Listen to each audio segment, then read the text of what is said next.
And welcome to our first episode, Karate Kyodai. I'm here with my co-host, Roberto, With and my Kyodai. Kyodai, yeah. So this whole podcast thing was an idea between Roberto and I, and how martial arts is going to be integrated into our fighting game history. So it's basically almost like a history type of lesson, karate, martial arts, everything mixed together. So That's um, exciting because I wasn't exactly sure what we were yeah. doing. So being that this is the first episode, I just wanted to give you guys. Everybody knows my background. Everybody understands me. This is my channel. People know what I do.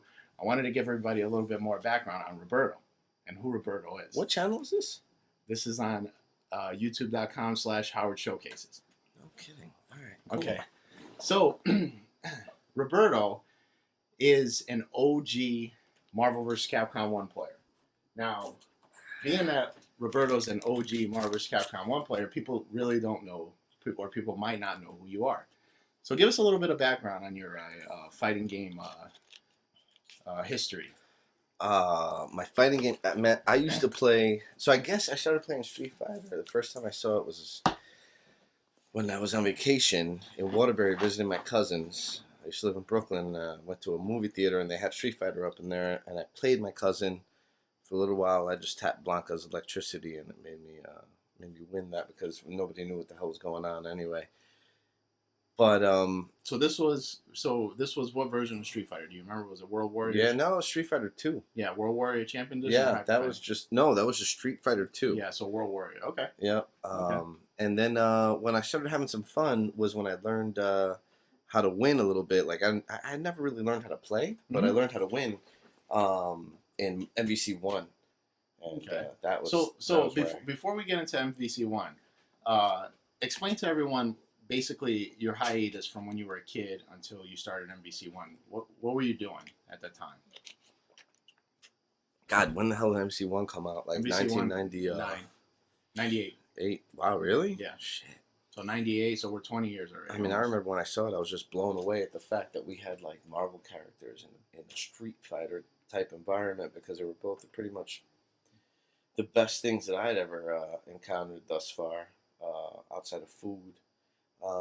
And I was playing a lot of Street Fighter, but I was playing it in New York because I didn't live in Connecticut yet. And Street Fighter was interesting because you put your quarters up, and you get to play next. But we had in a lot of places, because our Street Fighter was bootleg, we actually had the Rainbow Edition in most places where I lived, Okay. which was dope. Don't get me wrong. It was cool having double fireballs and like shoryukens that would go full screen across, and And what was it? Honda hand slaps that fireballs came out of? and, and press start, and you just like Shang Shakespeare. Tsung it. You like all of a sudden you're Shang Tsung. You're like turn into whoever the hell you want by pressing the one player or the two player button, and that was cool too, like mid combo. But like it was interesting because the arcade scene was just so authentic back then. Like it was like it was just authentic, man. It was just a great place to be. And my dad hated me being in the arcade for I don't know whatever reason, because it seemed like a pool hall, I guess. But that made it more fun. Okay, so just to give you guys a little bit of backstory here, the way, and it's funny, and it's not that it's funny, it's just a little bit different. Roberto, I've known Roberto since I was 13 years old. So Roberto, How old are you now? 32. So that's when I started playing Marvel 1. So a friend of mine, Carlos, and Roberto, Yeah, Roberto, I know exactly. yeah. So Carlos is a mutual friend of ours. Carlos got me into playing Marvel 1. So I started going, It was Carlos. yeah, so I started going into these tournaments, or FYE started doing tournaments. Man, It was like those are great. monthly tournaments, and Carlos was always talking about this guy Roberto, and Roberto became somewhat, or as we refer to him, Rob, became a legend, or he was a legend In in the Marvel mall. 1, in the Marvel 1 scene at the mall. Yeah. So every time Roberto played, it was one of those things. The thing that made Roberto a unique player, and this is a unique Street Fighter player, is the fact that Roberto does not pattern anything. So it's very hard to corner Roberto and force him to play something or play some sort of style because he doesn't. He always pulls things out of his butt. Yeah, that's And that sounds and right. it's odd too because I never learned how to actually play. so Roberto's play like, style and then couple that with the fact that Roberto's play style is bulldogish, where he's always cornering, like he doesn't stop attacking. So Well, yeah, and right, if I know how to, yeah, sure, but if you catch me in a game, there's plenty of people that could say, they catch me in a game that I don't know too well, and they'll definitely keep me in a position where I'm experiencing pressure at all times and having to deal with that. But MVC1 and MVC2, actually, to a lot of levels, I found ways to win, which was interesting because it was contrary to actually a lot of people who were actually good at the games. And a lot of people come to mind, Eddie Lee and Viscount, and then here on the Connecticut side, like we had people that were actually good at it, like Schubert, who was probably one of the better players I ever met, and then you got the whole Asian crew, who were tacticians. But I just hated losing because, at the end of the day, it ended up costing a lot of quarters, so I had to figure that out and stop spending that dough. And it became easier to learn how to win than it did to learn how to play. But I think that had a lot to do with the environment of the arcade, because the arcade, it really allowed for you to, it allowed for a visceral experience, and that visceral experience created really a different dynamic than it does if you just aren't exactly next to that person. And like in the arcades that we grew up playing in, like there wasn't a lot of room. We even had to fight over the actual room to execute on what we wanted to do. And Connecticut was notorious for being a bit rowdy when it came to the tournament scene. And I remember there were a few times where tournament organizers would ask us to chill out, but we had our brethren in that, like Detroit, who were down. Like first time I met VDO was like in 1999, and he was. So before you go into that, let's talk about the rivalries. Now there were a lot of rivalries in the MVC1 community in Connecticut. So what a lot of people don't know about MVC1, there was really only one area that was top tier at the time. Connecticut in the whole country was probably one of the best. It would be safe to say. Right? 20 years later, anybody could argue that. But I'm saying, at the time, yeah, Connecticut was definitely the best. Was one of the top top. I mean, look at the rankings of the ECC that year. The next year, Connecticut didn't go. But before we get into ACC, right? Because that's where we're going to get into the whole ECC thing.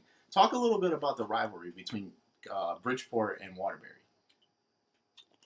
Oh, but that's so good though.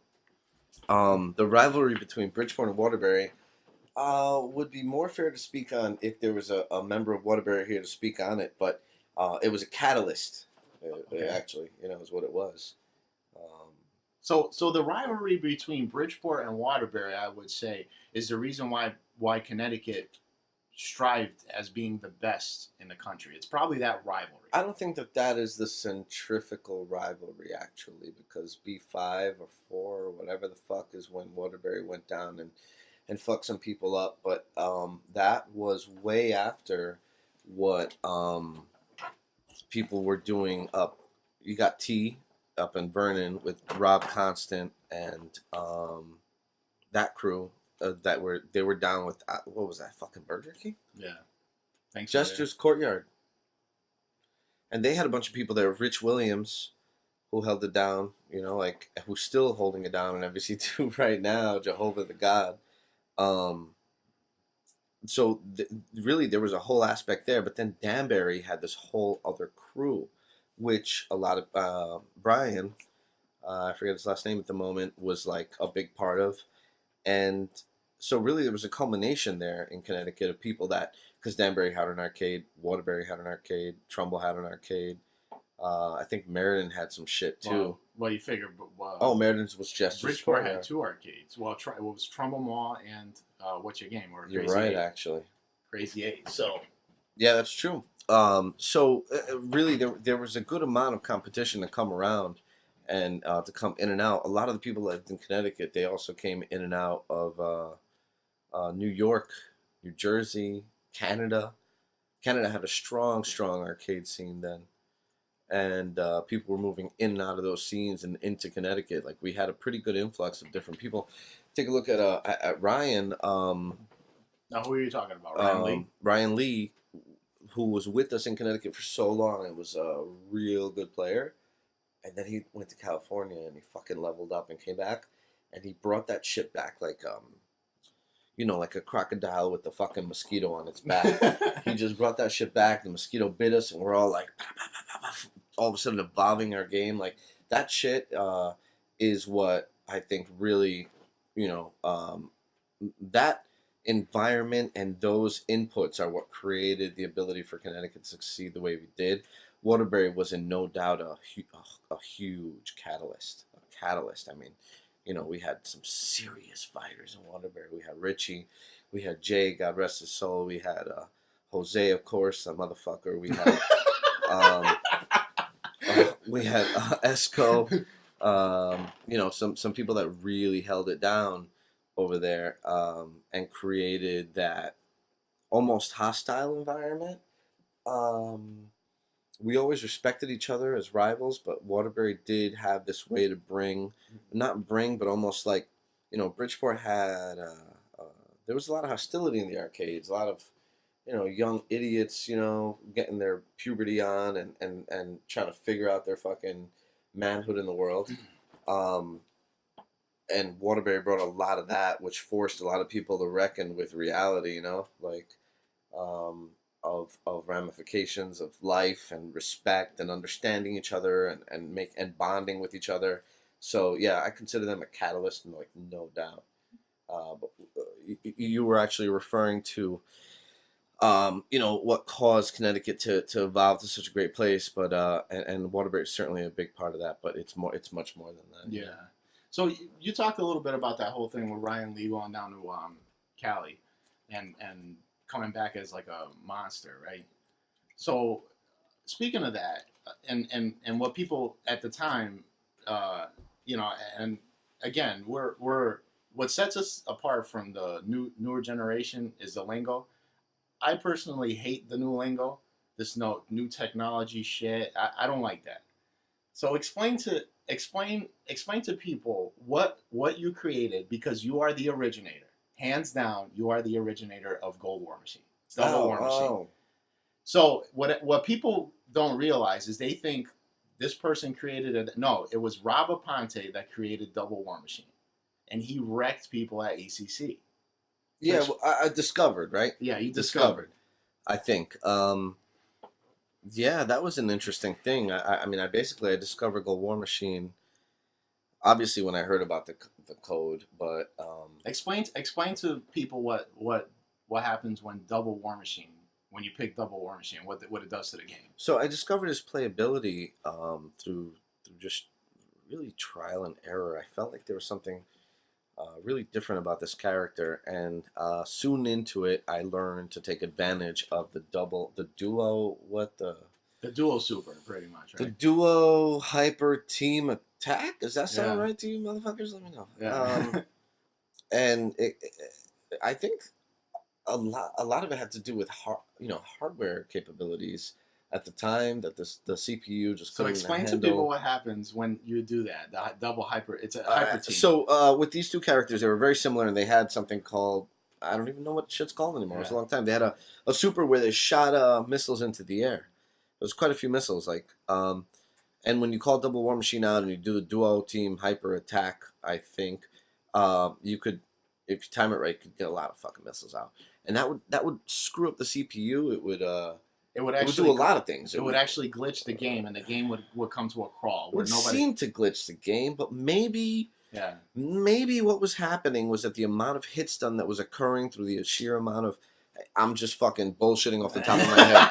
But maybe what was happening, and this is what I honestly feel, is that the amount of hits done that was occurring through the sheer amount of missiles that were there, and people would push blocks sometimes, that it was a lot of inputs to be occurring. Yeah. And that it would just cause an overall slowdown and sort of I don't know. So yeah, that's enough of that. And it was weird, but it won a lot. But interestingly, um, even though there were lots of people that couldn't contend with it, Eddie Lee figured it out in 8 games, which is I wish he didn't have 8 games to figure it out. He figured it out in 8 games, and that was interesting. But I was able to hone those skills from fighting Chun Li. Really? Yeah, Gold War Machine got good because I fought Chun Li, and then Gold War Machine got really good because I fought Captain Commando. So yeah, that's exactly correct. Chun Li was Joe Rio. A lot of people don't know that motherfucker. He was fucking older than us, but he was a tactician, and he played Chun Li really good. That's why I played Chun Li. That's why I played a shitty Chun Li. Probably it's probably why I play a shitty Chun Li now. And he taught me how to manipulate Gold War Machine's hit stun off of hits that are when you hit your opponent on an offensive move, you get to do like a hit stun move. So whether that's a block, like what appears to be a block animation, or appears to be moving to the next animation, it allowed me to understand like you don't have to get locked in a block position with Gold War Machine. Actually, if you can keep a certain amount of momentum, keep a certain amount of canceling of moves, and always stay in super jump, pretty much like it doesn't matter what the fuck even if you're just above their head, if you always stay in super jump, Gold War Machine is in like in much better shape. I found, so it taught me I guess just how to win again, because that wasn't even. Yeah, so Gold War Machine, just to give you guys a little bit of that background, if you guys don't know this, what makes Gold War Machine different than regular War Machine is the fact that he can't block. He has super armor. So, and not only that, he walks very slow, and they have to give him that, because if not, he just bulldog everybody. He dashes slow too. He dashes very slow, and he doesn't have beams. He has rockets. He has one beam. Oh, he has down fierce. Okay. He do that little like. But when he doesn't do unibeam. He actually he's got and that rockets. Yeah, that beam is about 3 characters long. Yeah. Unless he gets hit, which I still don't understand. He has to get hit a certain way, and all of a sudden the beam goes full screen and grows and blasts you. So the counter, and you were probably one of the few people to find this out. What's the counter to Gold War Machine? It's Zangief, isn't it? Well, for me it is. Because you can actually throw. You can actually SPD. Right. If you just hold back with you got to be inside. You got to be deep. You got to be deep. For those that understand deep, old style from the old style fucking Street Fighter guide, deep combos. You got to be deep. So you got to absorb the hit deeply, and then Zangief will throw that motherfucker. If you get Gold War Machine in the air, you have options. As Viscount, I believe, is the guy that fucking coined it, the triple option. You have options that you can look at, just like in chess, where there's basically a certain amount of odds for any area that you want to go in. And the simplest one was to follow Gold War Machine up in the air and 360 power drive his ass, or step 1.5 moves back and 360 into super and catch him on his way on the animation where he touches the ground. Okay. And either way, you fuck his life up. With Gold War Machine, but Schubert would, Captain Commando. No, he would just fire all day, right? Captain Commando would be a motherfucker, and his Ryu would be a motherfucker too. Yeah. Then you had Will's annoying fucking Mega Man. Yeah, and then David Liu's Blackheart actually ended up. So, Will's Mega Man, Schubert's you're right, Schubert's Captain Commando, and David fucking Liu's fucking Blackheart. I think I still owe him $30 from like a money match, from a private little money match we did at the arcade. Like, and I owe him $30 because I lost like $50 and I ran out of dough, and he's like, nah, don't worry, and I'm like, no, dude, I gotta buy him like fucking combinations. So tell the viewers a little bit, or tell the viewers about ECC, and not only tell the viewers about ECC, but tell the viewers about what your thought process was on ECC in terms of like going through the ranks, because ECC was one of the first like major tournaments you went to, right? Yeah, but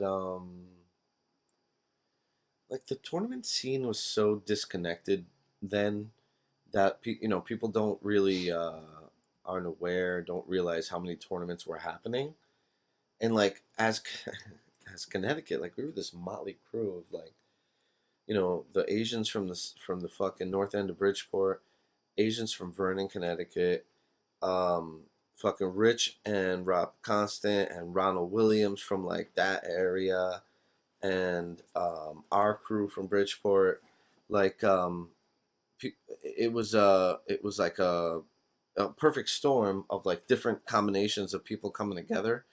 What the fuck was the question? What was explain to them how you went up in the ranks, because this is one of your first major tournaments, Oh right? yeah, And yeah. basically what your thought process is. So because what people and this is even something that I still struggle with to this day is nerves. So Mm, explain to people what you did, how to calm your nerves yeah, and how you went up in this ladder, because you were every match you were dominating these people, right? yeah. That's actually an interesting thing. I don't know. I was able to just uh, who the fuck's that guy? David Serlin. Oh God. I don't mean to be GSPing on you guys, but he phrased it clumsily, or at least my understanding of what he was trying to convey was a clumsy, probably not any less than I'm gonna do. Um, he was trying to describe what you feel when you understand the options around you, and he described it as slow down. But it's really that you're not thinking about things in a linear fashion, and maybe, and that when you don't do that, it kind of instead of looking, it's a 2D plane, sure, but instead of looking at things in a forward motion 2D plane, instead you're really expanding just to keep it simply on the 8 directions that you can actually move, and you don't need to block. You can jump. You can neutral jump, right? You Mm-hmm. can neutral jump all day.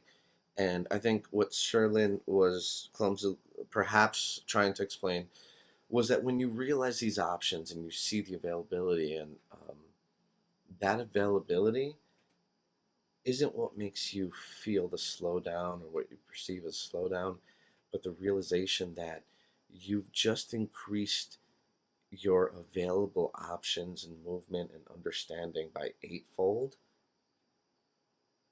It's actually infinite beyond that. And that's when it really starts to affect you, where you're like, shit, I just gained 8 times the amount of knowledge in this position than I had a moment ago. But So for those that don't look at that and realize that 8 times 10 is 80 and times 1,000 is 1,000,000, it starts to really make you make it easier to live in the moment when you're competing. so the way I look at Street Fighter, and this is any version of Street Fighter, right? For me, it's a mix of chess. So you strategically thinking about your movements, and then you throw in the mix of rock paper scissors, Mm-hmm. because as you get into certain situations. So and so's short beats so and so's medium punch that beats so and so. So it's this 50 or 50-50, right? Or Right. depending on the Well, game, 25 sure. 25 25. So when I look at it like that, and then that's why fighting games to me, or especially Capcom fighting games, were always dear to me, was because of that. It's the fact that I can play chess, but and then have the uncertainty of the whole rock paper scissors. Am I going to throw the right move at the right time at the. Sure. So And there's execution, and then there's your opponent. I mean, there's times when an opponent does something that either they didn't expect or you didn't expect, and that's going to change everything. so explain to the viewers. And it's funny that you brought that up. I'm sorry to sidetrack, because we're going to go back into the whole ECC bit. Thank you, sir. We're going to go back into the whole ECC um, discussion here. Come by. Thank you, New England Sea Hag Brewery. Mm, mm. So Oh, that's good. Damn it! I just lost my train of thought. Shit. So you were saying things and words, and you were talking about stuff. Yeah, I was. And then you also mentioned some ideas. Ah, They were good though. I yeah, liked I them. know. I mean, I didn't. But go into the whole. Oh, that's what it was. So it's you bring this up about your opponent, right? And again, this is the difference between old school players that played on American cabinets, American sticks, versus new school players that played on Japanese sticks, and in a lot of tournaments on head-to-head tournament style setups. We did not play on that. We played side by side. So what happens is when you play side by side, specifically on an American cabinet, you have people that are dicks, and they will specifically, just like in life, will specifically mash something or make believe to mash something to make you react that they can react. That's right. And that has happened to you, right? You mean people done it to me? Yeah, that people have done that to you. Honestly, I never give a fuck about that. Because I'm a auditory. I'm visually and I'm picking up my visuals and my auditory, especially for my execution.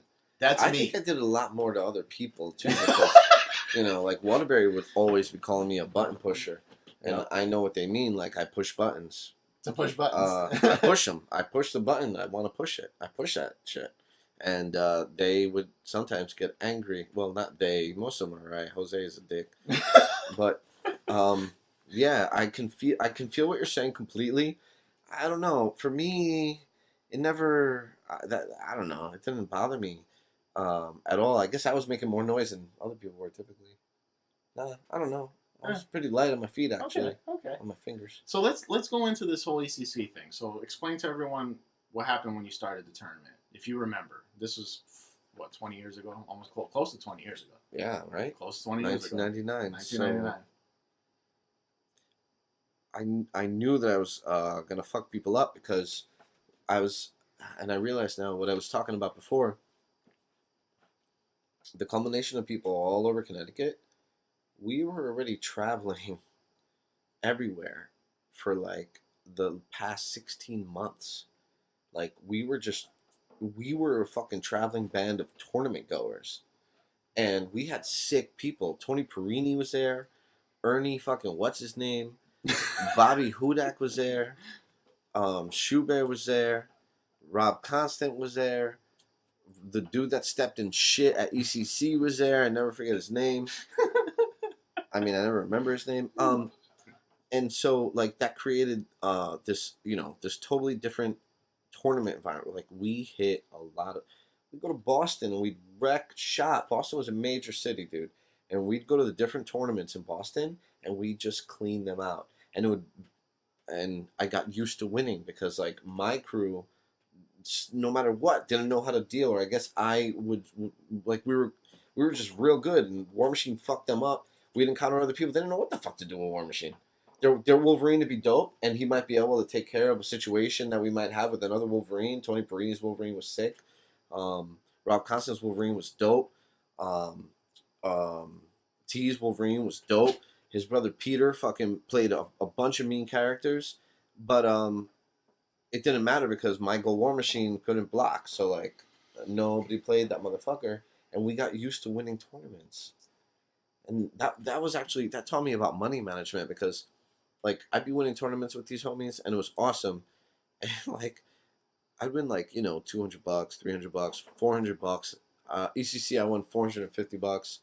And I just handed out to the homie, to my homies, like, and me too. I'd keep a little, but I realized, like, I look back on that year, I was like, dude, you could have fucking had $1,400.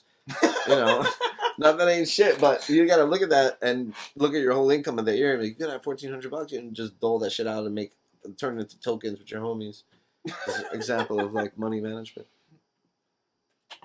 So go into a little bit about how the tournaments. So, like I said, go into how the tournament started, how you went up the ladder, what your thought. Well, ECC was bananas because when we got there, that's when people realized that Connecticut was crazy, and that's when Detroit became our buddies. And then because Detroit was fucking crazy too. And and we were obnoxious, right? Because I wasn't there. I heard we were pretty obnoxious. I mean, some of us, Some of us were. some of us were. We had quite a few gentlemen warriors in Connecticut, though, as well, which is, I think, we're partly why we're respected. But quite a few of us were obnoxious motherfuckers, and some of us were obnoxious warriors, which made it even a bigger problem because then people didn't know what the fuck, right? We didn't know what the fuck either. We had problems with Connecticut. Had problems with each other, problems, right? Because we were a bunch of dicks, but we grew to love each other. But when we got to ECC, people don't know what to do with us. And I remember Viscount was he was like the first, because we got to ECC and there were lots of people there. Sherlin was there, man with the boots that worked for Sony. With the curly fucking the curly fro, yeah. little curly fro, the white man's fro. Yeah. I forgot what his name is. He was there. John Choi was there. Valle was there. Arturo was there. Of course, yeah. Arturo was like practically part of the, like back then. Arturo was young, like he's part of that fucking whole thing, and then he moved on to become the fucking thing. But back then, Arturo was like New York was in Connecticut, even though we didn't give a fuck about each other, like was just part of that same geographic arena. And you get used to seeing Arturo's face, like I saw him as this young dude, like we didn't even know each other, but I saw him often enough. But yeah, so we started fucking playing. Schubert came in, he whooped motherfucker's ass with fucking Captain Corridor. Capcom. Not even, just Captain Corridor. He just had timing on Corridor. He didn't even need any, he'd throw a flamethrower once in a while, or that little, it was basically Corridor, so well timed that he had that shit down, and his Ryu was sick. Fierce Punch into Super somehow all day. And he made a big difference. I think he got 4th or 5th in that tournament anyway. So we cleared everyone out. And then you had people like Tony and Ernie and Bobby that were beasts that were like, creating problems. So Viscount, what I was saying, he kind of was like more famous than any of the people I mentioned at the time. Really, more famous than Valle. I mean, Valle, at that point was like one of the most established fucking fighters because the amount of fighting he had done in Japan. But Viscount was more like his personality created a little bit more of an aura, and he was purporting to be, a really good fighter, and he was a good fighter. But I still remember like when we first fought each other, and he talked about the triple option. He fought my Zangief because I didn't want to bring Gold War Machine out until the tournament, and I just fought Zangief with Ryu or Chun-Li, and he lost, pretty quickly to the. So you didn't use the Gold War Machine throughout the whole tournament? No, we got there at 10 a.m. the day before a Marvel tournament, and I didn't use it all day. I just had a lot of fun. I didn't even play the first 2 hours I was there. People got there and started playing right the fuck away. I just kind of like wanted to absorb shit, So I was walking around, taking it in. I smelled fucking break steaks, and just breathing break steaks was enough to keep me entertained, like and watching the games. I just did that for a few hours and chilled. Got to see what the fuck was going on, and then we started playing them. 1999 ECC, Connecticut was beating everyone's ass. Say something different. Put a video that shows something different, but it was fucking. There's some footage on it. It was like Disneyland. There's some footage of it on YouTube, and it's like very grainy, old grainy footage. It's fantastic. It's like VHS shit. VHS shit, homie. Props to. I don't even know who recorded that. Props to whoever fucking recorded that. God damn it, who was it? And obviously, props to Zach D for fucking hosting that shit, and props to fucking the next level fucking.com for fucking holding that shit. But who owns them shits? I don't remember. But props to you too. Thank you. Yeah, I love you. So I fell off the scene, or I fell off the wagon. I think Roberto did too.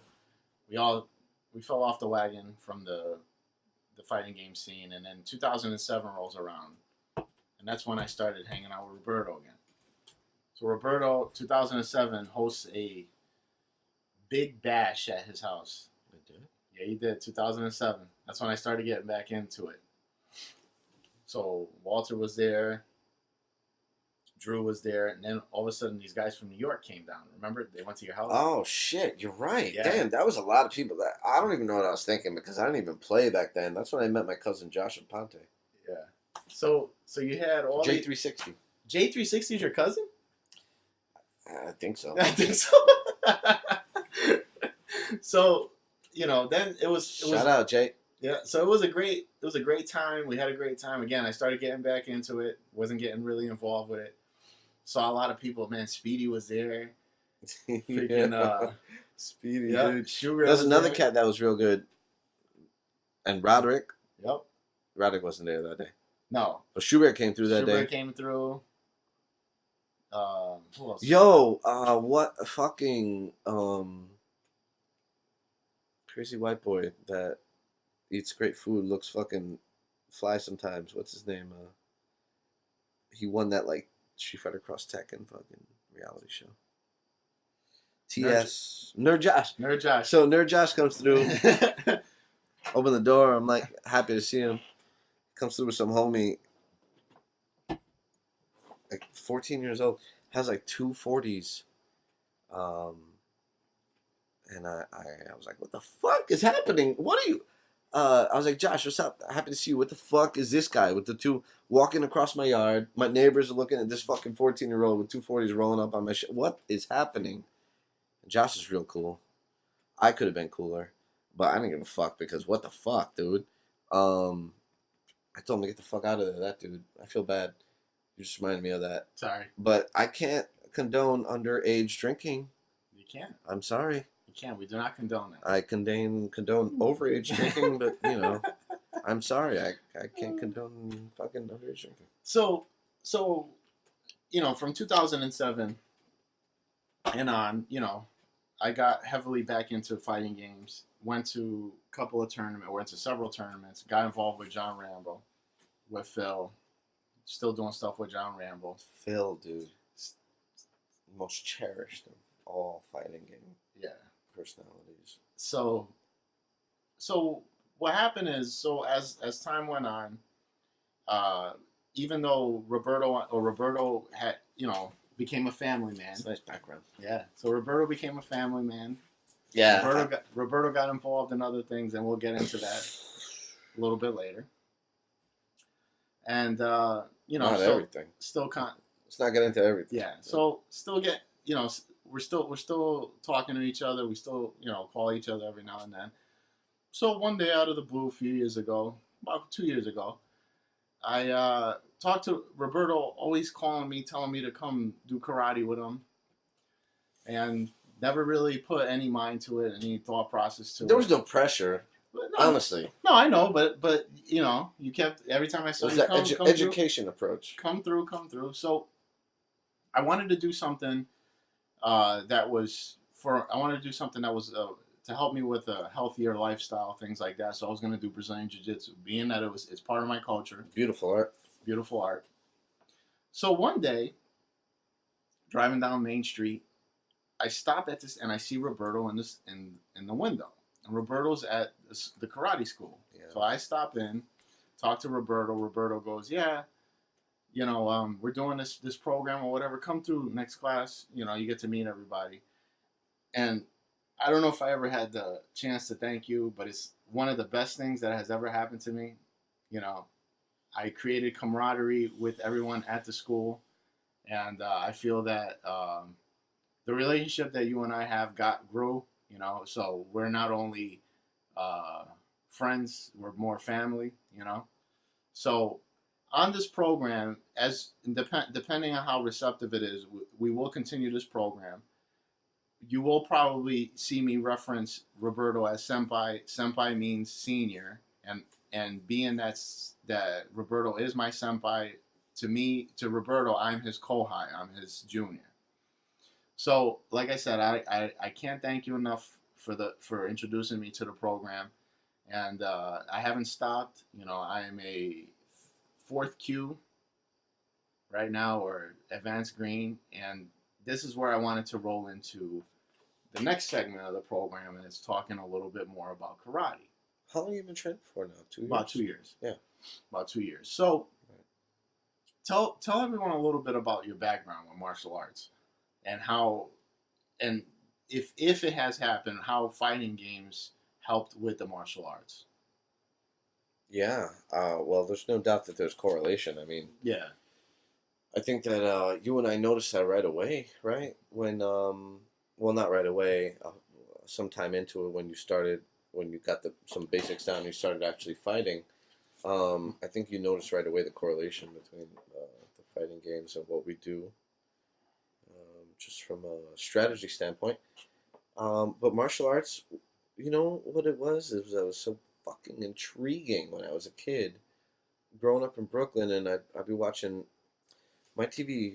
What the fuck? It was like a whack little TV. It was like a little black and white shit, and I created this elaborate antenna with hangers and aluminum foil. But I got WWOR, and that shit on Sundays when they got a Sunday right, would be like 6 hours of kung fu movies. Kung fu movies. I got to fucking like learn kung fu from the Wu-Tang school of fucking magic kung fu. You know what I mean? Yeah. Like motherfuckers that would like poke you in the eye and jump up in the air 18 feet and come down with like a chop like that and like split you in half. Like it was just fucking phenomenal, and it blew my fucking mind. And then underneath that there was always Bruce Lee, of course, for people that grew up at that time. He was one of those iconic figures like Gandhi, John Lennon, fucking people like that. Just icons, basically. And he showed, he had that balance. I think he created that balance of like, yeah, there's a lot of fucking fake shit, and you got to think about that. And there's a lot of bravado that has an impact on the physicality, on the actual manifestation of fucking fights. That if you're able to look beyond that, you can look at the technicality of it and you can look at the science behind it. So I feel like I grew up at a point where it was easy to go in the direction of the hocus pocus shit, or try to be a little analytical about it, or try to be, because Hadokens are dope, like even now I don't get like, there's gotta be a way to throw a Hadoken. But you gotta be realistic there. I'm not gonna throw. There's no. No. I'm not gonna fucking throw a Hadoken. No. So let the viewers know a little bit about how you started karate later in your life. So I started martial arts really young. I was 7, and I had a fucking affinity to it, partly because I grew up in an area of Brooklyn where it was helpful to not get your ass kicked. Clobbered. Yeah, like it would be better for your cred to not get fucked up every day that someone challenged you. And there was shit like 8-ball jackets, and like Jordans first came out, and like those kind of things people would get fucking killed for where I grew up. So I like wanted to just not have to deal with that, and I thought that martial arts was the magic key. My parents were like separated from extracurricular activities. They didn't know any shit about that. They're working their ass off so that we could eat and live. So I found a fucking ninjutsu school. Get out of here. Get out of here. Yeah, and I fucking went over there. It was in Ridgewood, borderline of Brooklyn and Queens, near Myrtle Avenue. So how long did you do it for? So I did it for about 7 months, but I couldn't pay for it. I was literally just like, I learned by watching Channel 9 that if you can't afford it, you could like be like, yeah, I'll clean. Like, what the fuck? Yeah. And luckily I watched Channel 9. Shout out to WWR. And I cleaned, and I got to fucking do ninjutsu. That school was dope, man. Like, he would do crazy shit. Like, Did you do smoke bombs and shit like that? yeah, he actually would do smoke bombs and shit Yeah. like that. He'd do an open, like, wrestle at the end. But, like, he'd do cool shit. Like, he would show us how to roll. Like, honestly, it was one of the first places I legitimately learned how to roll. Not roll jujitsu. Roll on the ground for, feel your motion on the ground and roll on the ground. And he would do this goofy ass thing, which was dope. Like, you know, two of the senior students would hold this bow staff, and they would run to the class would be lined up. There'd be like 14 kids, and he'd run back and forth. The two senior students, you have to have your eyes closed. So the bow staff would come behind you, eyes closed. You gotta jump in time to not hit that shit, and then they come back, and you gotta jump in time to hit that shit. Now, the training was successful because 14 kids, 7 chances to listen to the beat, listen to the senior students, their feet moving, listen to all that, and it really gave you the opportunity to learn awareness with your eyes closed. That teacher was dope. So we jump, and then he'd even get to the point where we'd have to do rolls over it. We'd have our eyes closed. We'd hear it coming. We'd fucking do rolls over it. We'd hear it coming back. We'd do a roll backwards. And, like, I haven't done that shit since. And that shit was dope, man. So that was the first martial arts I ever took. Ninjutsu, though. But, I don't know. Teacher was dope. And then I took a taekwondo. Near there. Same situation. Taekwondo school, Korean dude. Park was his name. And I was like, I want to train. Well, I just showed up there. Like, I started going to class. I just like started going to class. And the third class, he's like, the guy's looking at you. He's like, oh, so what's up? What are you gonna do?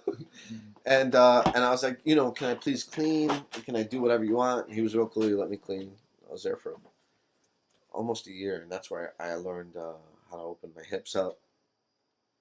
And then I moved to Connecticut shortly after, and that's when I started taking karate. I took Kyokushin, and that changed a lot of things. So you took Kyokushin in Connecticut?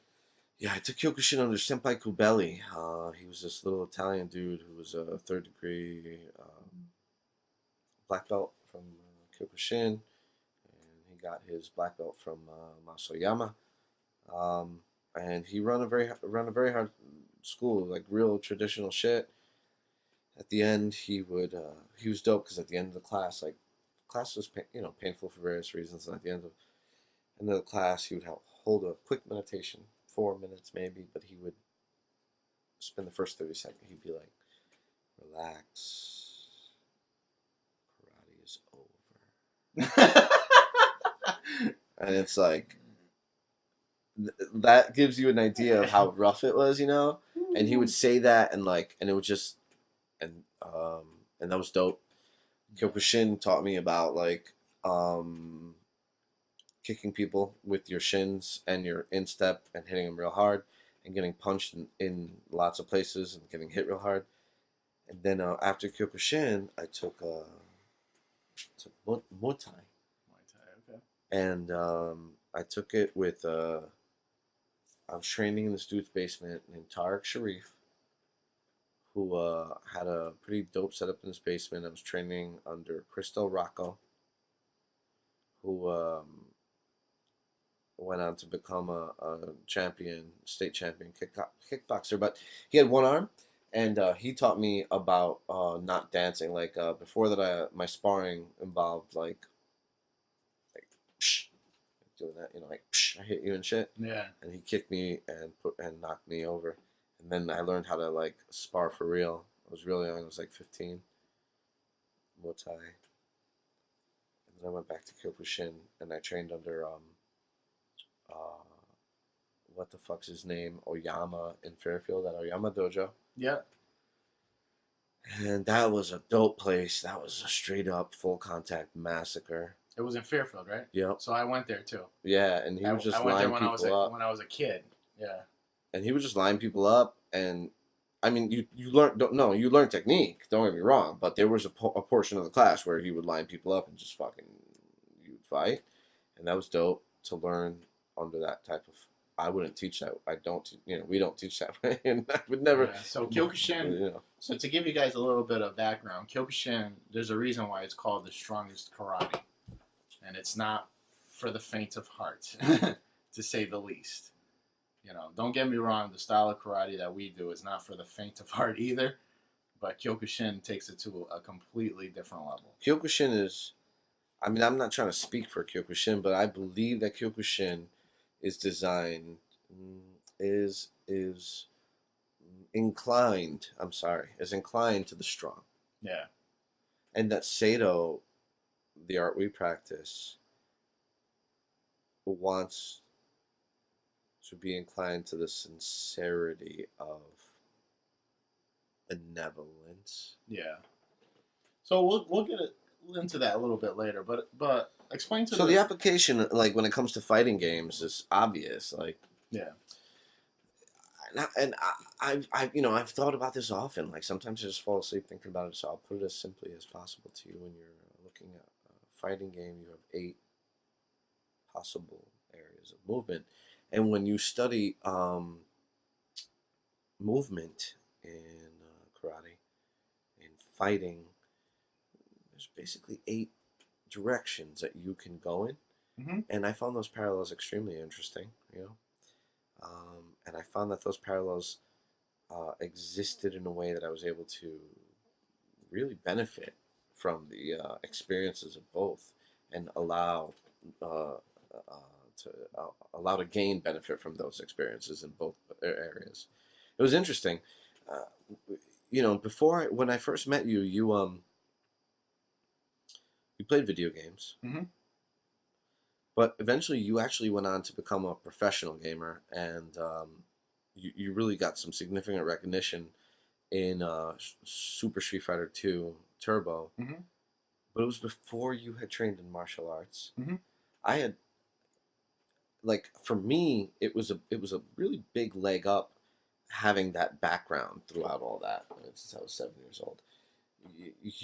I feel like you kind of just came out of not came out of nowhere, but you sort of laser focused on your goal with Super Turbo, and accomplished it in a pretty short amount of time. And then years later, you're now training in Sato, and you're also taking that similar laser focus. When you were in that position for Super Turbo, um, like, where were you drawing that strength from? Camaraderie. Ah, yeah. The camaraderie, I think, is what is the camaraderie and the rivalry is what glues is the glue that keeps everything together.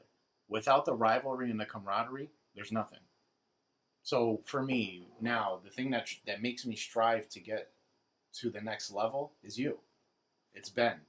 It's the people that I feel rivals, that are my rivals. They're what push or pull in your sense, because you guys are ahead of me. You guys are what are pulling me, and in essence, I'm pushing you guys up. Pretty sure I'm a white belt. I'm pretty sure. In fact, I know I am. And I'm excited. I'm really excited about it, actually. Yeah. So we'll get a little bit into that white belt things. I want to touch on that too. But so, so this whole thing, you're in your teens, you're doing martial arts, then you stop doing martial arts, right? Probably stopped for a significant amount of time. Am I correct? I stopped in my late 20s. Okay, so and then when you stopped, then you found Sato, right? Yes, right. So let the viewers know a little bit Right. about your path to Sato and what Sato is all about. Yeah, so my path to Sato started with encountering a mentor named George Gerhard, who I still call senpai to this day, and who will always be my senpai. He was a Kyokushin practitioner, and he started training with Kaicho when Kaicho was under Oyama, and he has been training with Kaicho longer than anybody I know. I mean, he's been, the pictures I see of him in the Brooklyn School of Music in '74. Somebody's 15 years old, man. How old is he? 15. Oh, he was 15 when he Yeah, was. so Okay. Kaicho was, really young too, and So we're talking about Kaicho, right? So Kaicho Nakamura is the head of Sato Juku, and he is the one, or he is the head of Sato Juku. So to give you guys a little bit of background, Kaicho Tadashi Nakamura, before he started Sato, was the head of the U.S. of all the U.S. schools for Kyokushin. So Sato, in essence, is a offshoot. Would you say it's an offshoot? I More or get, less. yeah, more or More less. or less is an offshoot of Kyokushin. Now, Kaicho stepped away from Kyokushin because he felt that Kyokushin lost the essence of Budo. So Budo in the sense of the samurai way, of being pure, of being an art. Kyokushin at one time during the 60s and the 70s was more about sport than actual art of karate. So Kaicho brought that essence back when he created Sato. So there was a lot of disgust with that first open karate tournament, would you say? After the first open world karate tournament in the 60s or the I don't 70s? think there was a lot of open disgust. I mean, Yeah. I think that it was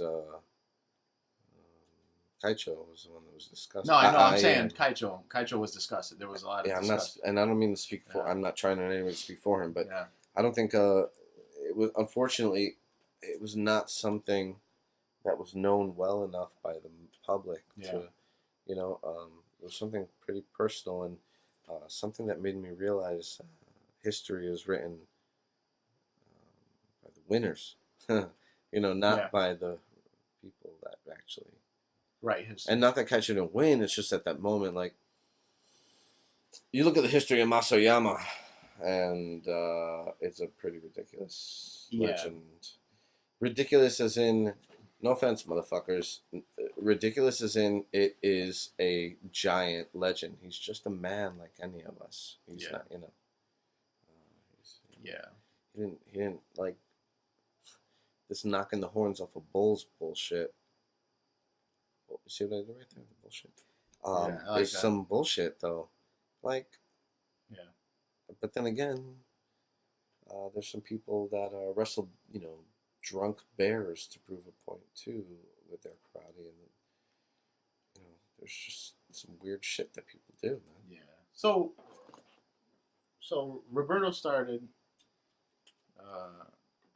Roberto started doing Sato. So go back to what you were saying. I'm sorry. I don't know what I'm saying. You were saying about you training under Senpai George and. Oh, yep. Yep. So the way that happened is I actually started working at Barnum Barnum fucking Financial Group for Paul Blanco, and about a year into that, this guy named George Gerhard became my boss, and he was a old school Kyokushin practitioner who had been training with Kaicho since he was very young. And he and I got along very well, and he asked me to start training with him in his backyard. And I did. I started training with him in his backyard with Socrates and John Kekak. And that was it, and we throw up every time. And then Daniela started. Daniela didn't train then. No. What about? She started when we went to the Huntington Congregational Church. But what about Nuno? Nuno didn't train then either. Okay. So it was. Let the viewers know. You said you were throwing up after every class. Yeah, Senpai had a very realistic approach to karate, and that realistic approach also involved a heavy dose of cardio throughout any moment where you might be working on stances, and then all of a sudden he'll be like, okay, shake it out, okay, fighting stance, and then do like 40 fucking squat kicks, and then back into stances, and then do like fucking, go into some like cardio bullshit, like either planks or whatever. The way he would interrupt the karate training with significant cardio always resulted in barf, man. And he was all about it, which, really made you push yourself, because I don't actually really never barf in a lot of places, but Senpai made me barf a lot. And his yard was just like, filled with piles. And it was he would always focus on the applicable, like, I want you to understand when we're doing this, you got to think about being in the scenario. And not a lot of people really think about the actual application as much during practice. So he was very interesting. So trained with him for about a year and a half, and then all of a sudden he says, "Hey, we're gonna have some awesome dude come through." Kyoshi John, trained with Kaicho for like 25 years. He taught the class at Sato, New York City, for a long time. Kyoshi shows up and immediately falls into Kyoshi position. And about 1, 2, 3 classes he spends with us, and he's walking around, nodding his head. Kyoshi. So explain to our viewers what Kyoshi means. So Kyoshi, which at the time was the highest rank I'd ever actually trained under, is a 5th-degree black belt, which can mean nothing in a lot of places. But Sato, the highest rank Sato has is Kanchi. an 8th degree. An 8th degree. It's possessed only by Kaicho. Kaicho's ninth. Okay, Yeah. so Kaicho's got the 9th. Yeah. So No, there's some Hanchis that have the 8th, and then some people have the 7th. But my point is that achieving these belts, these degrees, requires a lot more than proficiency. It requires a wholesome person, wholesome and productive, socially productive person. And so to get that many belts, like, I'm brown belt, Howard's advanced green, and to get to this point, respectively, we've had to take at least 7 or 8 tests, and in 4 of those tests, Kaicho asks you, what community service have you done, and how much community service have you done, and what is the community service that you've done? Yeah, and I think that's the most important thing about Sato is the fact that the reason why it differentiates itself from a lot of other martial arts is the fact that community service is one of the most important aspects of grading. And just to give you a little bit of background, our teacher now, which Roberto referred to as Kyoshi, is now Jun Shihan, which is 6th degree. At one time when he was in New York City, headed the program for the blind and the physically incapable, or the handicapped. And he said it was one of the toughest programs that he did, but it pretty much sparked martial arts for disabled people.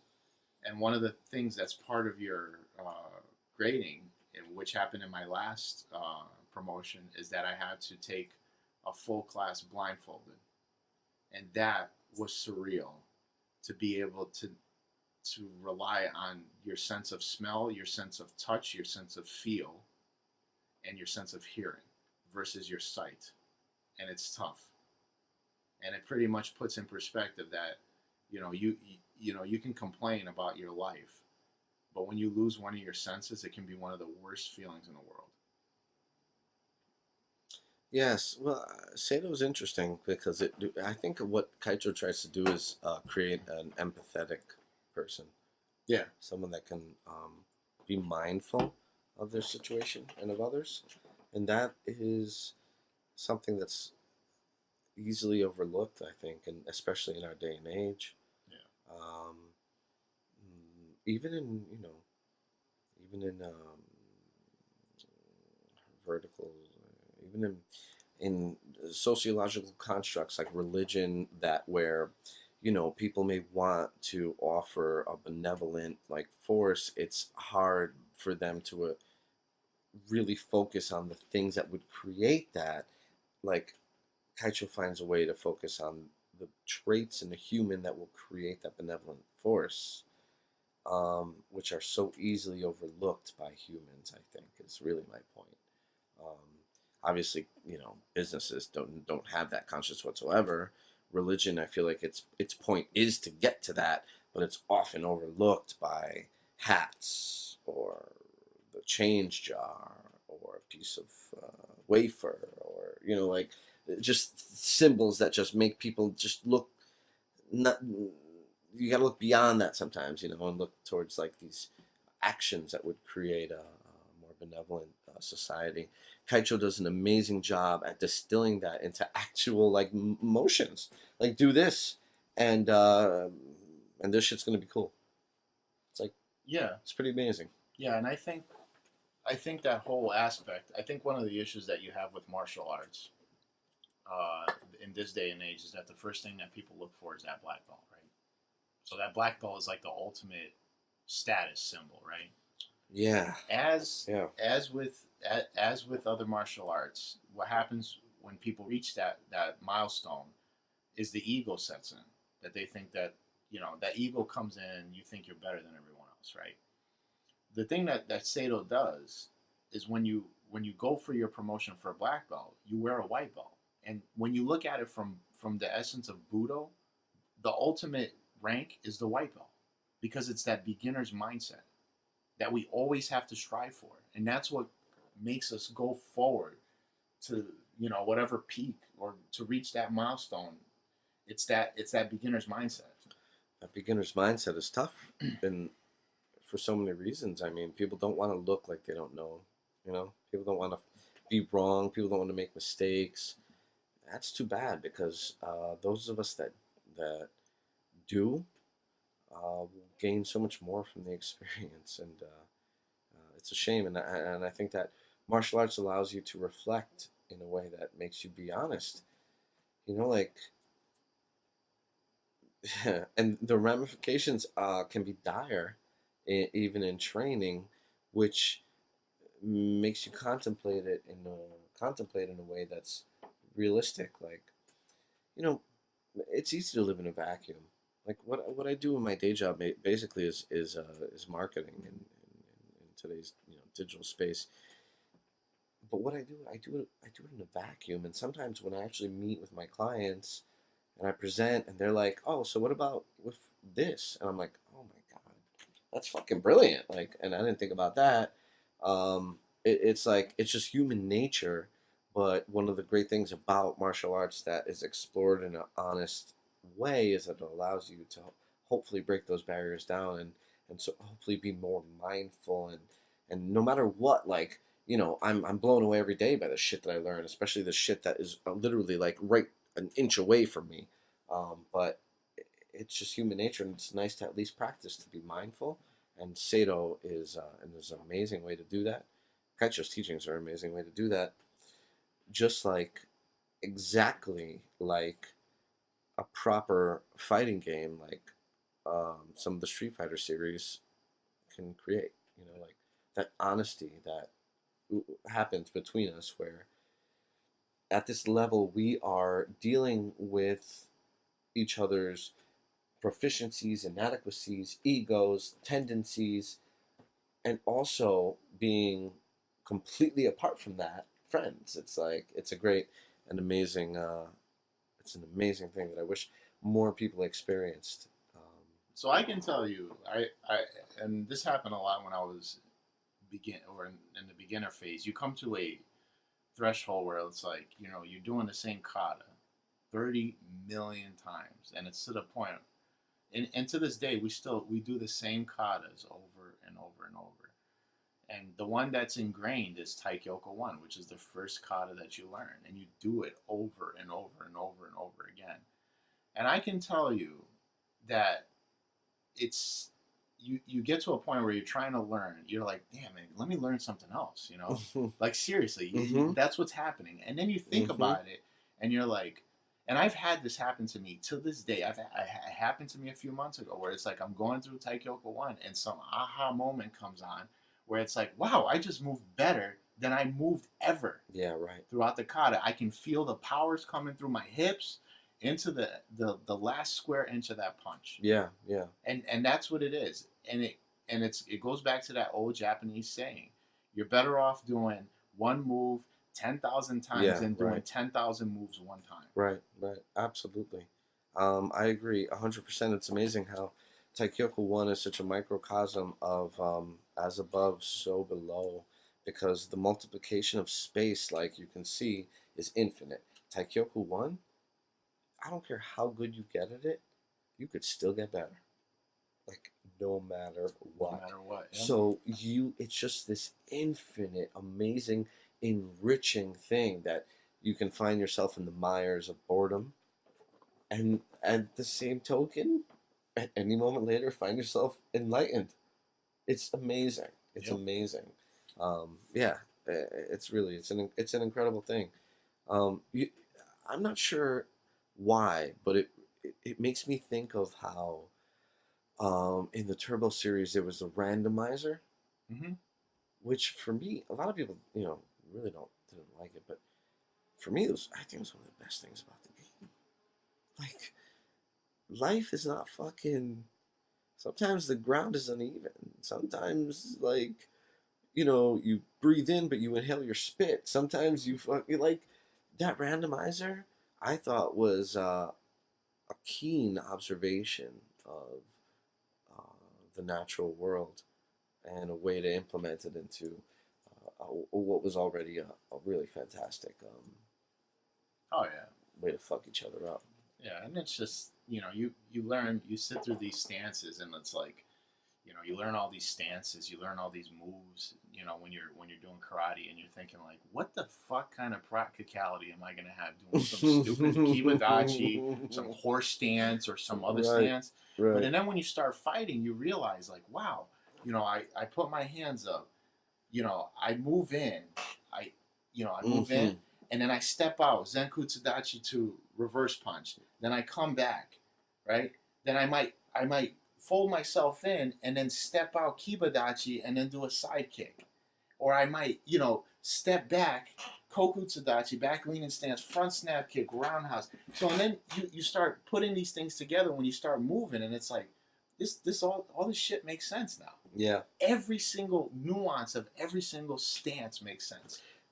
Traditional karate allows you to practice the frames, Yeah. so that you could really understand the fluid movement by actually practicing the frames. Which is why people like you and I give a fuck about the frames. I don't give a fuck about them the way other people do, like 5-4, fucking 5, whatever. I give a fuck about what I'm looking at, and I can see where my opening is and shit. But it speaks to that point, like,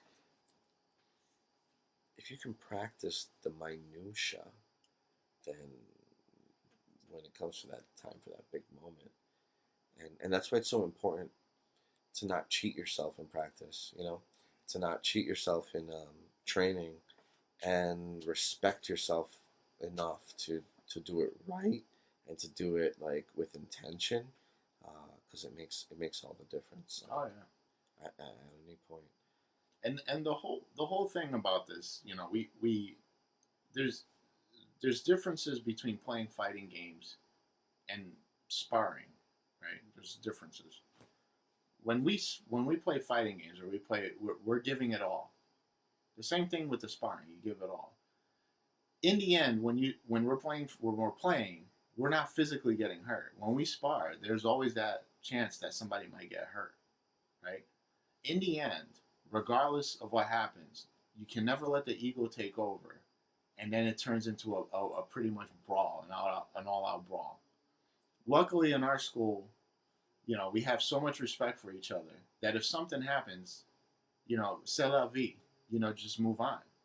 I've learned, I can tell you, I got kicked in the throat, I got kicked in the face, I got kicked in the hand, I thought I broke my hand. These are things, but again, it's the respect.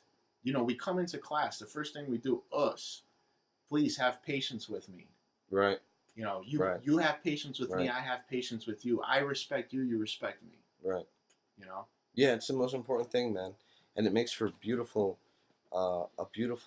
environment when you have a conversation, and conversation is not something, it's an exchange, and it's much more beautiful when that exchange becomes multivaried, multi-leveled, and that can only be achieved by trying to enrich each other, not by trying to beat each other, because that will just lead to the end, which is, that's fine, but that, you won't get there that way.